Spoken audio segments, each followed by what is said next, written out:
Ladies and gentlemen, in a couple moments, the family is going to be entering the chapel.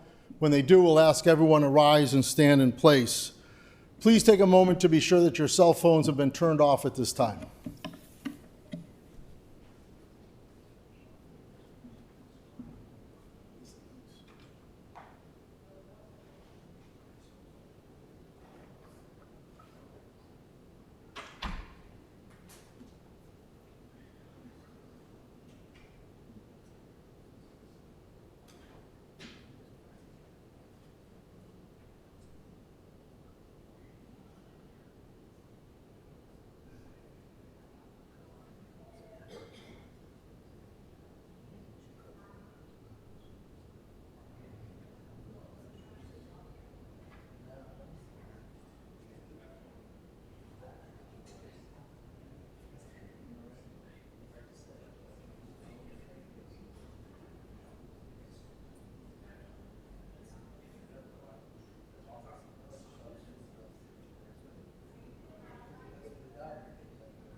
Ladies and gentlemen, please rise.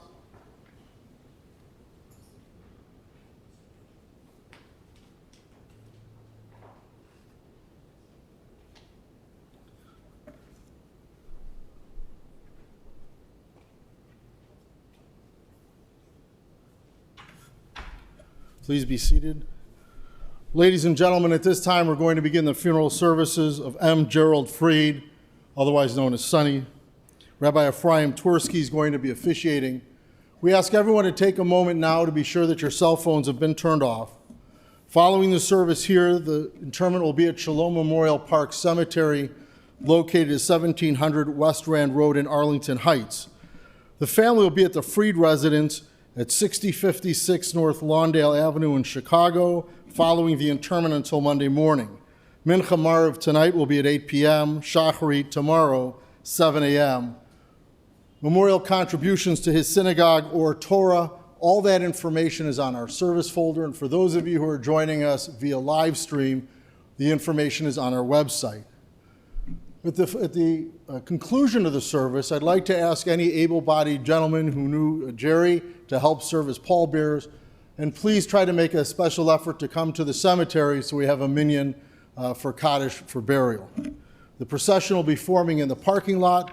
Please obtain an orange safety funeral sticker to place on the right-hand side of your windshield. Have your bright lights and hazard lights on at all times. For additional measures of safety, there will be a car in the back of the procession to hopefully keep other cars from entering the procession. Please use your horn liberally as you're going through the intersections. Please do not speak or text on your cellular phone while driving to the cemetery. At this time, I call upon the rabbi to begin the sacred funeral ceremony.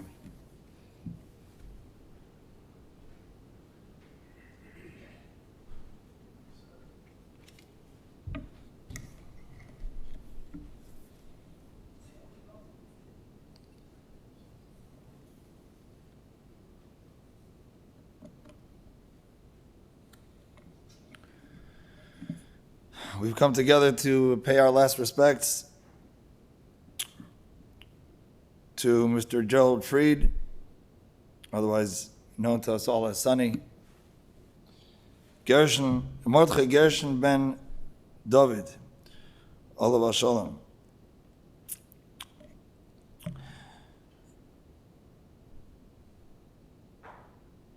Gerald was born more than 79 and a half years ago, in 1943, on the west side of Chicago,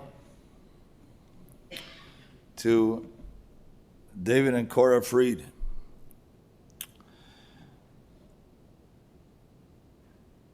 Gerald was a very proud father of Jonathan and Naomi, Noah and Bruchi, and Danielle, all professionals that Gerald was very proud of. He would always brag about his children, especially Danielle, being a nurse. Anytime he would encounter anyone in the medical profession, he would always point out that his daughter is a nurse as well. He was a very proud grandfather of Lev, Ami, Adir, Gavi, Elimelech, Shalamas Miriam.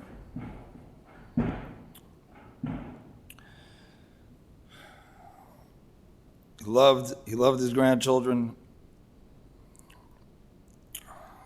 almost ignoring his children when his grandchildren were present or on the phone.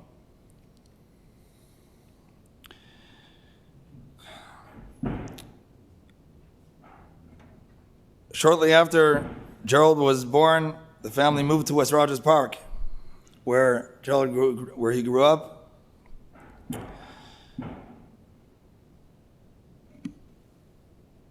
Pretty much unaffiliated with religion. When his mother passed away, Gerald took upon himself to say Kaddish. And at that point started to attend a conservative synagogue where he would recite the Kaddish 3 times a day. That's when the spark was lit. The spark for religion was kindled, a spark that eventually turned into a flame.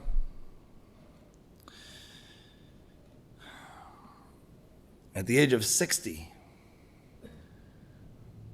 Gerald decided to become Shomer Shabbos. Very difficult time in life to make a change. Yet he made the change even though that required to make a 3-mile trek to Chabad of Highland Park. At the time they were living in Highland Park. When they moved to Skokie, Gerald became a very proud member of Or Torah, where he served as the candy man, where he took charge of the shemus, always trying to help in whichever way possible.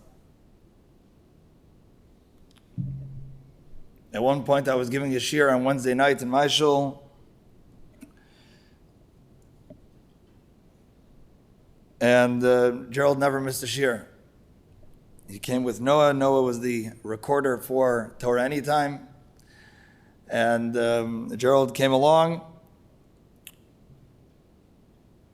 Gerald was a character. And he made his presence pretty well known. He would inquire, he was inquisitive, he would ask questions. And he was always looking to help.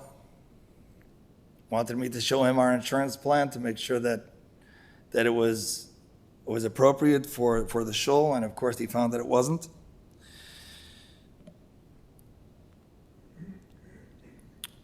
He had tremendous respect for rabbis, and he didn't differentiate. His respect transcended all party lines.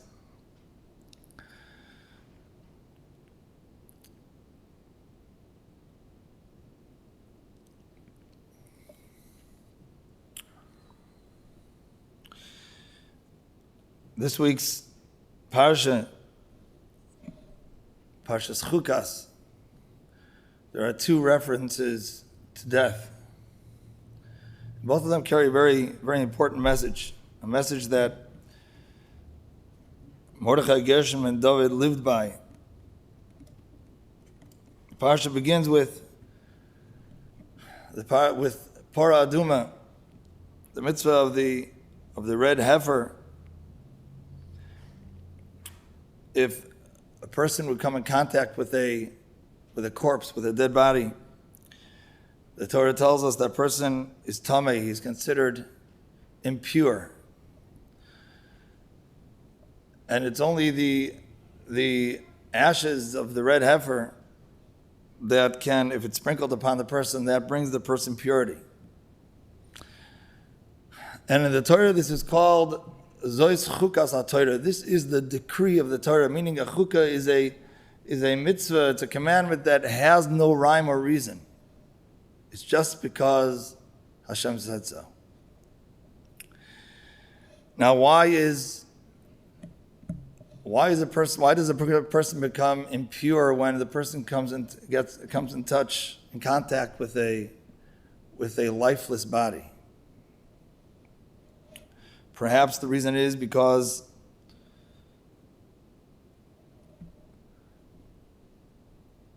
a person can't help but to ask, why? Why did this need to happen? Why does Hashem bring such sadness to the world? Why does Hashem take a life? These are questions that automatically pop into a person's mind. And these are questions that create impurity. Because in all truth, we are limited beings. We're finite, whereas Hashem is infinite and His wisdom is infinite. And there's no way in the world that we can possibly understand Hashem's ways. And that's the message of the Parah Aduma. The Parah Aduma is a commandment without a reason, bringing the person back to the realization that we don't understand because our minds are finite. We're limited. Whereas in Hashem's infinite wisdom, somehow this makes sense.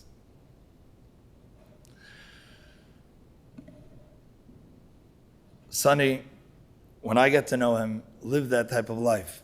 The type of life Sonny was a stubborn person by nature. And usually he used his stubbornness for good things. When he felt something was right, he held on to it.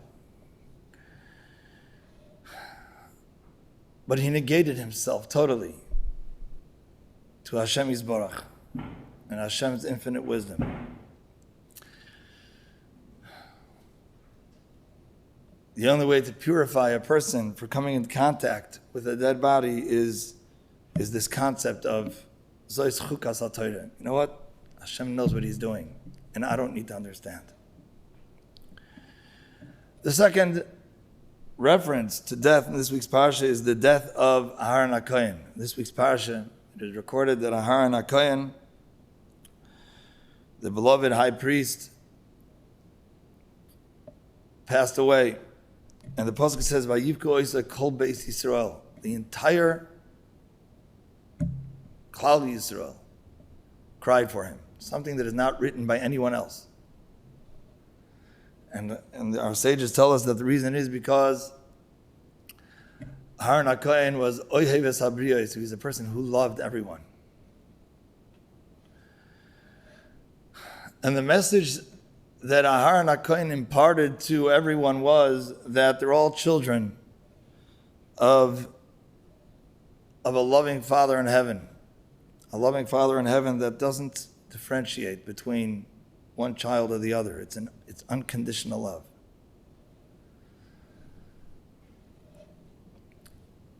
All of Bnei Yisrael felt that love. And as a result, all of Bnei Yisrael, no matter their level of religiosity, cried for Aharon. Because when he was around, they felt loved. They felt loved by their Father in heaven. As mentioned, Mordechai Gershon ben David lived the type of life. He had that unconditional love for his children, for his grandchildren, and for every Yid, for every Jew.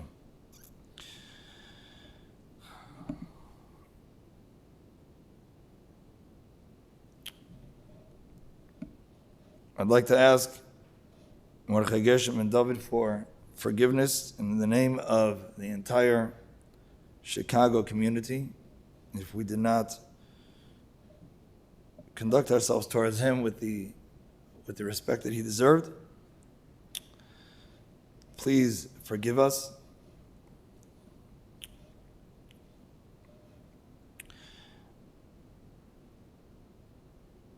May we merit soon, speedily in our times, the prophecy of Ubila Hamavas Lanetzach, Umacha Hashem Lekim Dima Mial Kol Panim. I'd like to call upon the Bechor, Jonathan Fried, to say a few words.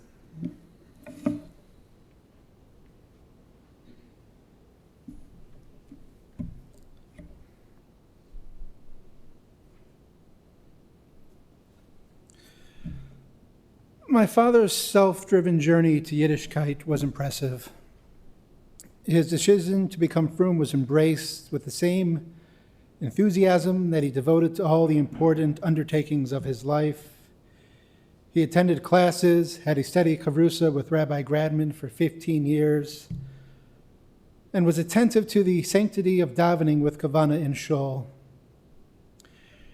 He woke up at dawn for years to attend Daf Yomi, even when chronic pain limited easy movement. He regularly provided his children with forum and books and his grandchildren with an abundance of Jewish children's literature. Kesher Stam knew my father well. He snail-mailed Divrei Torah to us constantly. His love of Jewish music and chazanas kept us supplied with the latest CDs he could acquire. He thought of his loved ones constantly, taking a keen interest in the details of our lives, asking questions and offering help where he thought he could provide it. He was proud of our accomplishments and bragged to whoever would listen about our scholastic and professional achievements. He loved coming to New York to visit us and see his grandchildren. He looked forward to these visits for months and dwelled on them for months afterwards. His good Shabbos calls were memorable and lively. His generosity was as exuberant as his personality. He lavished expensive gifts on children and grandchildren for special occasions, and even more frequently for no reason at all. The thought of surprising us brought him great joy. He sacrificed to make sure that we had cars when we were adults, driving cars from Chicago to the East Coast himself. Though his gifts were unsolicited, we deeply appreciated them. My father leaves behind 2 sons and a beloved daughter, 5 grandsons and a granddaughter. We will live the rest of our lives remembering his passion and generosity.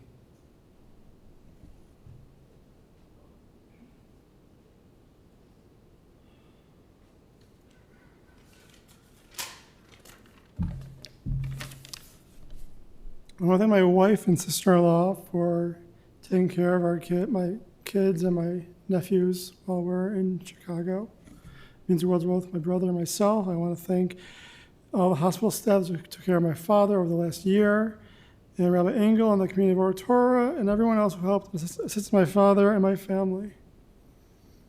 My father was 79 years old. He was born on the West Side when Jews still lived on the West Side, and as a kid he moved to West Rogers Park. He was always a proud Jew. As a young kid, he told me stories about attending shul with his grandfather. He also told me about a time when he was being harassed by kids for being Jewish. An older teenage boy stood up for him. When both he and that teenager were members of Or Torah, about 60 years later, he made sure I knew the chesed this man did for him. In 2003, I was having misgivings about attending yeshiva in Israel. But my father was stubborn, and he expressed his disappointment and frustration that I would second-guess my decision. Even though he wasn't yet Shomer Shabbos, he recognized the value of attending yeshiva in Israel and learning Torah. He was right, and going to yeshiva changed my life. My father didn't benefit from a yeshiva education himself, but he loved to learn Torah. He would probably boast to anyone that would listen that he attended 17 shiurim per week, that including, as my brother mentioned, a chavrusa that he learned Torah with for over 15 years. It also included going to Rabbi Yisrael Reisman's Saturday night Navi Shir every single Saturday night when it was in session. It also includes a time when my father was actually hospitalized over Shabbos. And as soon as Shabbos ended, mamish, the stars were out in the sky, he pulled out the actual line from his arm so he could make that shir in time. And sure enough, he did. And he made sure to get his coffee as well. In 2012, after attending the Siyum of Shas in New Jersey with over 90,000 other Jews, he was inspired to do the daf. Even though he never learned Gemara before, he got up every morning without fail to attend a 5:30 a.m. shir. To make sure that he attended that shir, he set 3 alarms on his phone, the first one going off a little after 4 a.m. But attend he did. And while he wasn't able to attend the next Siyum in person in 2019, when they showed the video of different Daf Yomi shirim around the world, they showed Rabbi Shefel's shir from Skokie Community Kollel, and there's my father, clearly distinguished by his famous suspenders. Ah, those suspenders. My dad loved them so much that he convinced me to wear them. Well, some people thought that I should wear a belt. As my first date with my wife, she commented to her mother how much she liked that I wore them. And now I'm happily married. So, he was right. My father was a candyman at Or Torah. It wasn't just a candyman. He wanted to be the candyman with the biggest lollipops. He would have me scour the internet looking for the biggest lollipops with the best texture so he can give them out to all the kids at Or Torah. When he traveled, he also brought lollipops with him in case he met any kids who might want one. My father was also in charge of the Shemus at Or Torah, and it wasn't an easy job. He would spend hours going through the Shemus dropped off and organizing into apple boxes that he procured himself from the local produce store. He probably had a record of 53 boxes of Shemus that he organized. It's unlikely this record will be surpassed anytime soon. Aside from everything above, he was my dad, and I miss him. He was a proud daddy to 6 grandchildren who are growing up with Torah and Yerushalayim. Those grandchildren are his everlasting legacy. May the Shama have an Aliyah.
May you please rise for the Kimmel Rachman.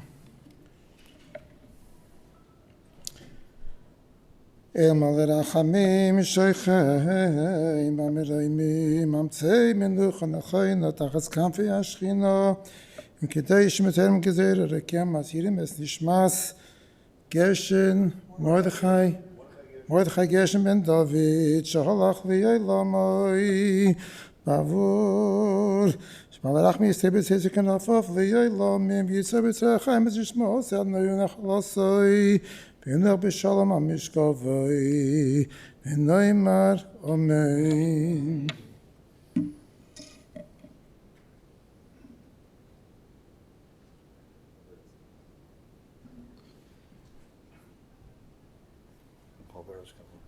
Those who wish to serve as pallbearers, please step forward.